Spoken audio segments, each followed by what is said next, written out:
Dans mon pays, la France, on entend souvent dire l'extrême droite, on n'a jamais essayé. Alors je recommande à mes concitoyens qui sont de cet avis de regarder ce qu'il se passe dans la Hongrie de M. Orban, meilleur allié européen de Marine Le Pen et Jordan Bardella. La Hongrie est d'abord le pays le plus corrompu d'Europe. Des milliards de fonds européens, nos impôts, sont détournés au profit de projets inutiles ou au bénéfice des amis personnels de Viktor Orban. Son ami d'enfance d'ailleurs, Laurin Kmetsaros, chauffagiste de métier, est désormais milliardaire et l'homme le plus riche du pays.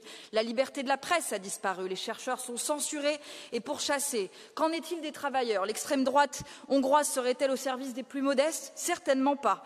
En 2019, Orban a donné la possibilité aux employeurs d'exiger de leurs salariés, qui sont déjà soumis à un rythme de 40 heures de travail par semaine, de pouvoir travailler jusqu'à 400 heures supplémentaires par an.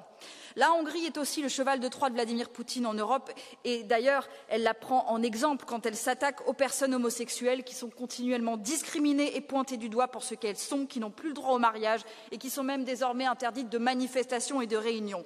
Nous ne considérerons jamais que la protection de nos enfants passe par leur apprendre la haine et l'homophobie. Nous n'accepterons jamais que sur le sol européen, des gens soient interdits de manifester et nous ne laisserons pas l'autoritarisme détruire l'Europe de l'intérieur. C'est pourquoi nous irons marcher à Budapest le 28 juin.